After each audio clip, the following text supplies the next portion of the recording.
We've got Liberal Party Senator for New South Wales, Hollie Hughes, joining us right now. Hollie, welcome to TNT Radio. Afternoon, Smithy. I've got some serious stuff to talk to you about, so we'll get to something lighter a little bit later. Israel, I want to talk about hostages, and you just can't help but think or entertain what kind of agony they're going through. Israel has rescued a young female soldier from the grasp of Hamas. Another female hostage has died after experiencing, quote, unfathomable horrors. That was the way the foreign ministry described it in Tel Aviv. And Hamas has released also a video of 3 more hostages, one of them criticising the Israeli Prime Minister. It was no doubt something that they were set up to do. See, putting aside what happened on October 7, I find the hostage-taking alone just as unforgivable as the slaughter that was perpetrated on October 7.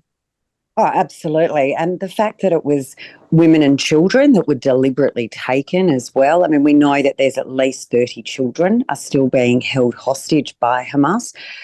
These people are just not people. They are such an embodiment of evil. It almost is beyond comprehension how anyone could behave this way, but then to be basically holding them at ransom now and using them, as well as many Palestinian civilians, as human shields. I mean, they're just cowards. Evil cowards is what they are.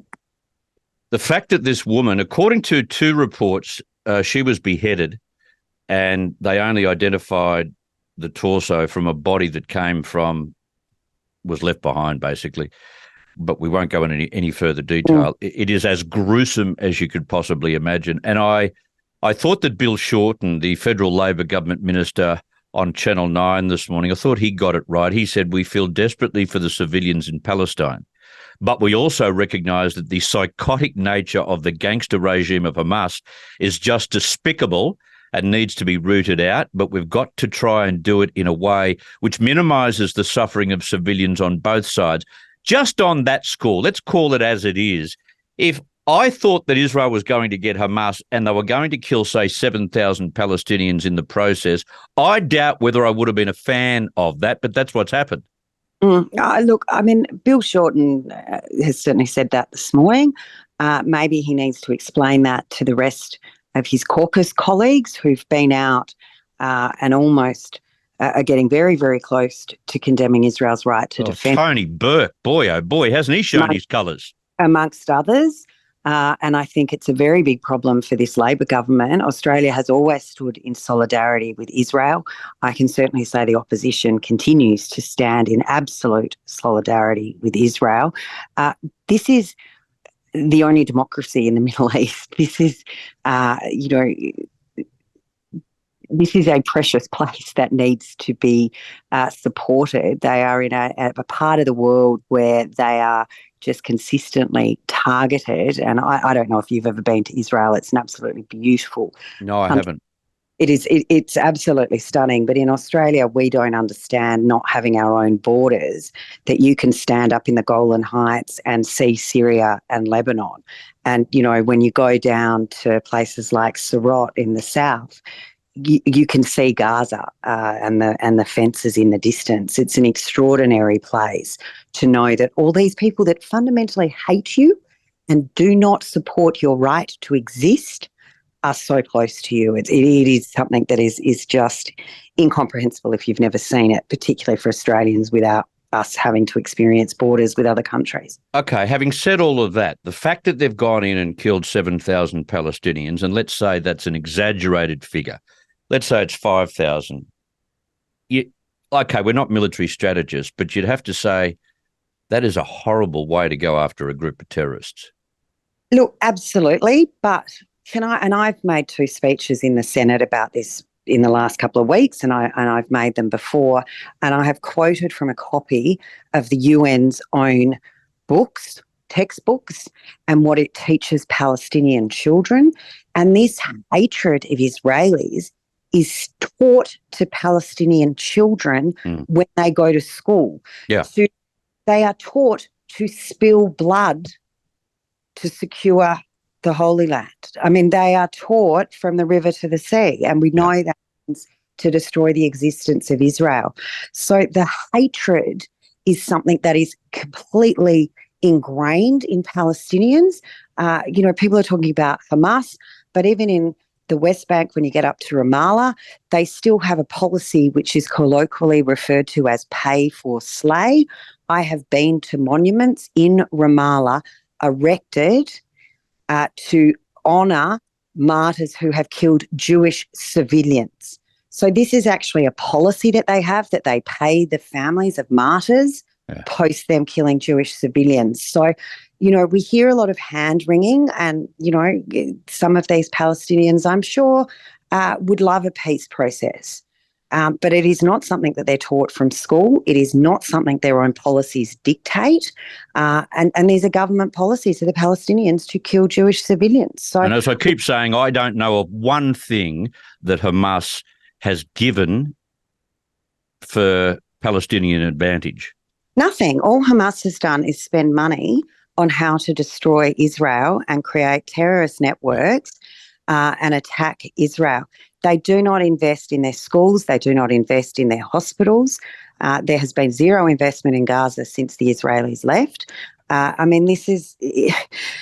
It's a very, very complex area. It's a very complex political and geopolitical, positions that are going on. But I spoke to the Prime Minister in his office in Ramallah and asked him, how could anyone be convinced you were committed to a peace process whilst you maintain a pay-for-slay policy?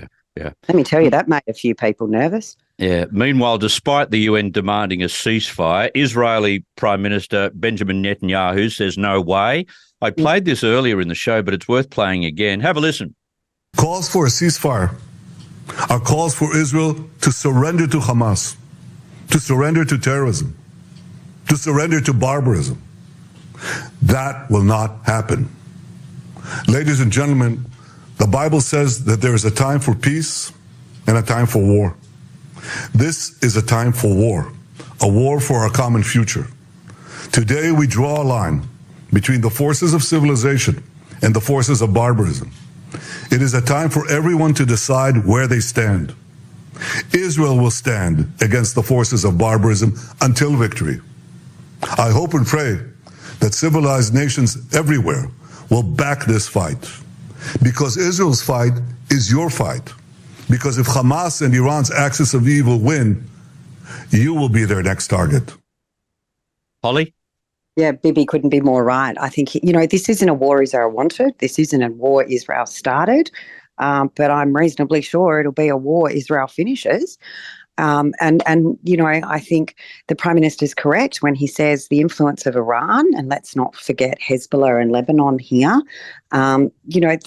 if they have a victory, the war that has been waged on the West, on Western ideals, on democracy, all of those ideals that we hold strong, it is important for the world and the Western world to stand together on this. It's interesting. On our chat line, I'm getting such divisive comments about what's going on. For instance, I'll get a rash of comments from people like Hoju, who says, Bibi has given them all plenty of warning to go to South Gaza. Lozzie, though, says, so much is not being said. It is how to destroy Palestine, more like it. So, this splits people right down the middle. A former ABC TV host, Stan Grant, has blasted the no vote campaigners against the Indigenous voice to Parliament. But funnily, he disagrees with what the Prime Minister was arguing all along through the campaign, which was that the concept was a modest request. As we were all saying, Hollie, it was far from a modest request. He also praised Jacinta Price, saying that she was very convincing. Yes, she was all of that. I'm not sure it was praise. But he was contradicting himself in that speech, I thought. Yeah, look, I'm not sure he was giving praise to Jacinta. I did see part of it where he was making comments with regards to her pointing to the positive things that had come out of colonialisation, such as readily available food, running water, healthcare system, all of those things that came post the British arriving in Australia. He was quite dismissive of her. I don't think in any way, it's been very unfortunate to see how many of the Indigenous leaders, and let's point out, none of these Indigenous leaders are struggling. None of these Indigenous leaders are people that are struggling like those in remote communities are, but they have managed to come together as a cabal to attack people like Jacinta, like Warren Mundine and like Karen Little, who between the three of them have that much experience on the ground, out in rural and regional areas, in remote areas. Have lived experience, and yet they are completely dismissed out of hand and in fact quite often demonised by these other Indigenous voices. Stan Grant, look, I've just had enough. See you later. Yes, Honestly, exactly. It's like a relevance deprivation syndrome, and they're just using it now as a platform to try and get more publicity, And one of the things he said, Holly, was, I don't think in my lifetime, like as if he's some sort of old man, that he'll ever see significant change for the people that he's representing. Well, you better go about it in a more practical and frontline approach rather than try and put a whole different and new layer of bureaucracy on the problem and change the Constitution. It's hardly going to make any difference. And as that was what we were arguing throughout the campaign for The Voice, how could this possibly make any difference to those who are so disadvantaged in remote communities?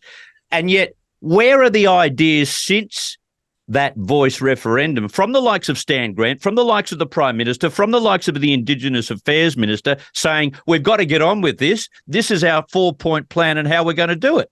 Well, I mean, Stan Grant, speaking from a university platform, I'm not quite sure is going to achieve absolutely anything. No. But we know that they never leave the sanctity of their own echo chamber. Yeah. What we do know is that this Labor government is not in any shape or form interested in improving the lives of Indigenous Australians. They are not interested in practical solutions. They have zero interest, and we can tell that by the fact that they've removed funding for boarding schools to be built in the Northern Territory, where children will be able to go to school, stay at the school, have a safe place to sleep, be fed, watered, all of those things, and secure that children need to ensure that their education is, as solid as it can be. The Labor Party is refusing to fund that. And they are consistently lining up with the Greens and David Pocock in the Senate to block any inquiry and audit into the expenditure and results of many Indigenous organisations. Yeah. There is an inordinate amount of money being specifically spent on Indigenous programs. Yeah. If you ask a question as to what the results are from the hundreds of millions of dollars spent in particular area or the billions of dollars in totality, it's racist. You're not allowed to ask that. We've just had Labor, Greens and Pocock block a royal commission into the sexual assaults of Indigenous children. I mean, what planet do these people live on? Yeah. Seriously, just obscene to do such a thing. That world as the rest of us, I can tell you. Yeah, it's just obscene to not go ahead and push for changes within the Aboriginal bureaucracy. If you are trying to work out why disadvantaged people, whether they're black, white or brindle, are not getting ahead or not getting help, if you're not going to look at how the system works that dishes out and distributes the money, you've got no chance of helping them. No, but look, on the other side of this, and this is, I feel very strongly about this, a lot of the disadvantage is not race-based, it's geographical. If you live in a remote community and you are any colour, any race, in fact, any socioeconomic group, you have limited access to healthcare. If you have an accident, you do not get the same services you get as if you had the service in, Ryde or Epping or Sydney. I had a car accident 80 k's west of Moree, rolled my car 5 times. Thank God the wheels landed in a tree or I wouldn't be talking to you today. I broke part of my back. I was with it to drive myself into hospital after calling them. There was no one coming out, it was just that, and that wouldn't have mattered. The reality of remote areas of Australia. Black, brown, that is its geography. Yeah. And I same care, and if I'd have had a baby up there or done anything else in the hospital up there, I would have got the same health care as anybody else, regardless of of socioeconomic status or race. And Yeah. so if we're serious about addressing the gap in rural and remote Australia, absolutely. But it cannot be something that's based on race. It needs to, obviously, cultural sensitivity is a part of it when you come to Indigenous communities. But the geography itself, are we going to start looking at putting things in remote communities, but if you're white, I'm sorry, you can't utilise them. And that's just not acceptable either. Now, the Voice result proved how much of an elite and removed bubble the population in Canberra live in. And now the ACT's new euthanasia laws are being described as state-sponsored suicide. It simply doesn't have the same safeguards being introduced elsewhere. It spells trouble, doesn't it? Well, I mean, you've got the ACT now has bringing in these euthanasia laws. Just last week, we saw the introduction of their new right to carry laws of illicit drugs. So anyone who's driven into Canberra knows it's rife with speeding cameras. It's sort of like it's almost lose your licence territory when you're down there because the speed cameras are so prolific and the speed change. You will pay more for a speeding fine, you know, under 10 Ks over the limit than you will if you're caught with 1.5 grams of ice. Yes. 1 gram of heroin, 1.5 grams of cocaine. Yeah. Your fine will be $100. That's just screwed up. You will pay many more $100 if you are caught speeding or a parking ticket. Now, I'm not advocating anyone speed, but, you know, when you go from 50 to 60, then to 70, then back to 50, everyone, I bet, will be out there going, okay, been caught with that. It's almost a different country, the ACT. Well, I think the fact that they voted in complete opposition to the rest of Australia when it came to the Voice, it shows that, you know, those employed by the public service aren't necessarily facing the same challenges that the rest of the country is. Yeah, that's true. That's true. And therefore, they are the ones with their fingers on the buttons. You know, they're the ones telling the politicians what needs to be done, which is scary, frightening stuff. Well, it's Halloween today, Chris, and you know, if your kids are out trick-or-treating, as I've got one out a bit later, the price of lollies since Albanese's come to government is up 12%. So if you're putting candy out tonight or your kids are coming home with a bit of a stash, the price of those lollies has gone up 12% since this Albanese government came to power. And, you know, Canberra bureaucrats don't seem to have the first understanding of what a cost of living pressure is. Yeah. It's very true. Very true. Great to have you on the program as usual. Someone said you're a treasure. Alex says you're a treasure. There you go. Bless you, Alex. Alex Hughes, that is. Alex Hughes. No, thank you very much. All right. Thanks for that, Chris. Bye-bye. The Liberal Party Senator in New South Wales, Hollie Hughes, who we love having on a regular basis on Tuesday, give or take her appearances and her commitments in the Senate, etc., which is the problems of having politicians on the show. But we try very hard, and so does Hollie, which is great.